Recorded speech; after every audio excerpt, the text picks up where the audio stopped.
नमस्कार मित्रों, आप सभी का बहुत बहुत स्वागत है। कर्म विपाक संहिता को लेकर के हमारी श्रृंखला चल रही है और इस एपिसोड में हम बात करेंगे मूल नक्षत्र को लेकर के, यानी कि मूल नक्षत्र के प्रथम पद को लेकर के।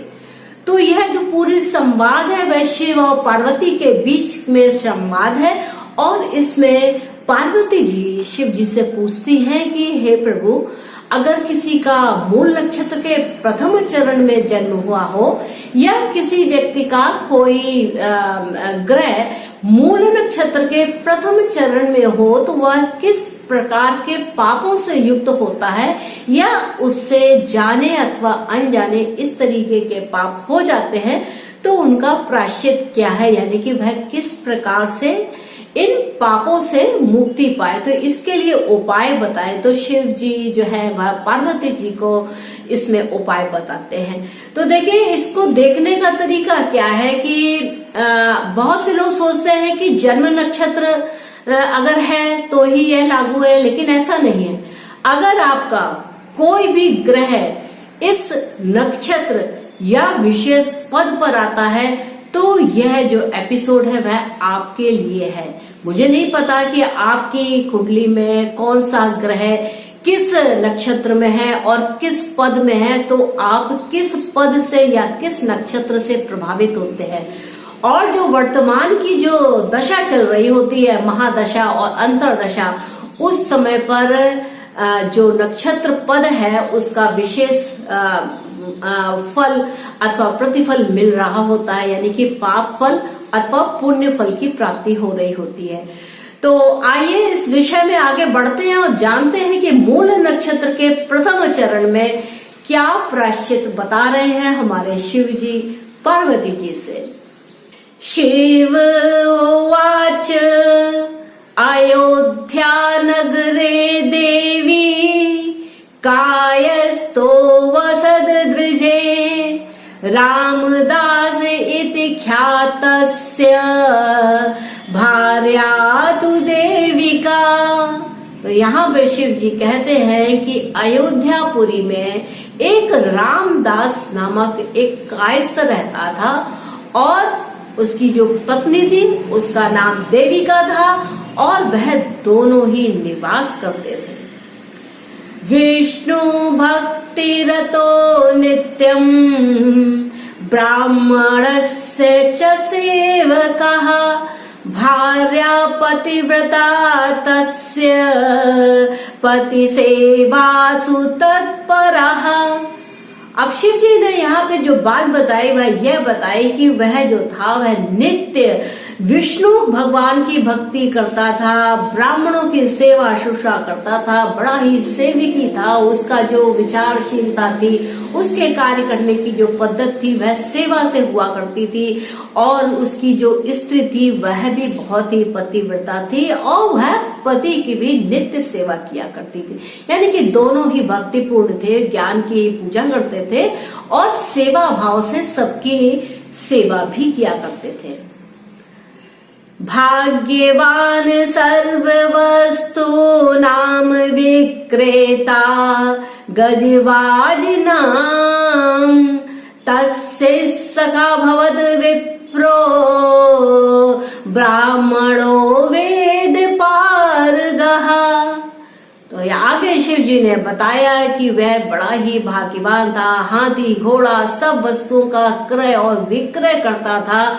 उसका मित्र एक जो ब्राह्मण था वह वेदों को भी अच्छी तरीके से जानने वाला था, यानी कि उसकी संगत बहुत अच्छी थी और वह अच्छी चीजों का व्यापार करता था। हाथी घोड़े ये सब तो बहुत ही जो धनवान लोग होते हैं वो इसका व्यापार कर सकते हैं। अब आगे देखिए शिव जी ने क्या कहा।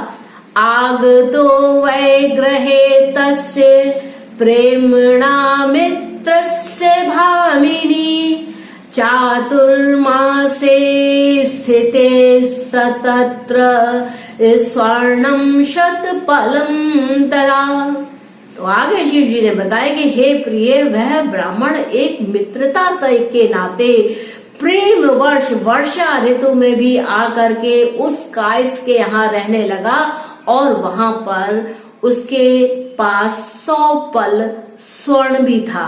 अब देखिए ट्विस्ट कहाँ से आरंभ होता है। अभी सब बढ़िया है, मित्रवत व्यवहार करता है, सेवा करता है, सब कुछ अच्छा करता है, लेकिन एक बार उसका जो एक मित्र था वह आया उसके घर में और मित्रता के बस उसके घर में रुक गया और वहां पर उसने 500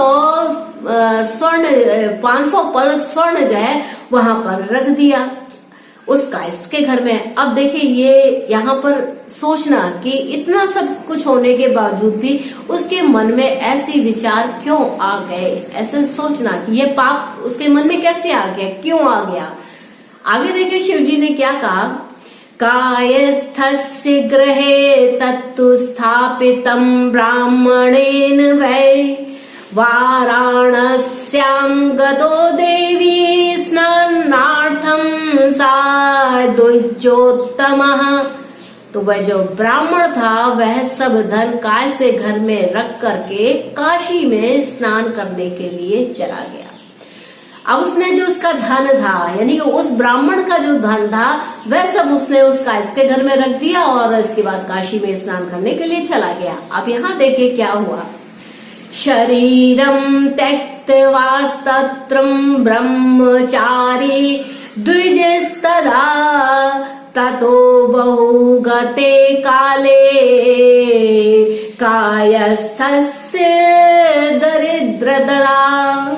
और वह जो ब्रह्मचारी ब्राह्मण था उस पवित्र काशीपुर में भी अपने शरीर को त्याग कर दिया और समय के साथ साथ वह थोड़ा सा दरिद्र भी हो गया। अब ये काशी में रह रहे हैं और वहां पर चूंकि मन के अंदर के भाव सही नहीं है तो यह दरिद्रता ने उनको घेर लिया, यानी कि वह जो कायस्थ था वह कुछ दरिद्र भी हो गया। अब आगे देखिए शिव जी क्या कहते हैं, तदनं ब्राह्मण स्वैव भुक्तं तेन वरानने काल व्यालस्य कवलः कायस्था कामिनीयुतः। तो शिव जी ने बताया कि हे वराने, जो ब्राह्मण का धन था उसका उपयोग उस कायस्थ ने किया और वह फिर स्त्री सहित मर गया।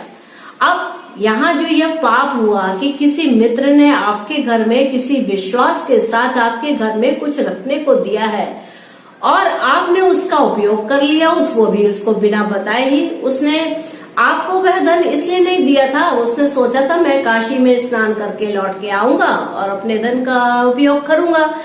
इसमें कहा जाए तो उस ब्राह्मण ने उन्हें अनुमति नहीं दी थी कायस्थ परिवार को कि आप मेरे धन का उपयोग करें, लेकिन यहाँ पर यह पाप हुआ, उन्होंने जाने अनजाने में वह पाप किया और उनके धन का उपयोग किया कि चलो वो तो है नहीं, इसका उपयोग कर लेते हैं, देखेंगे बाद में। अब आगे देखिए शिव जी ने क्या कहा,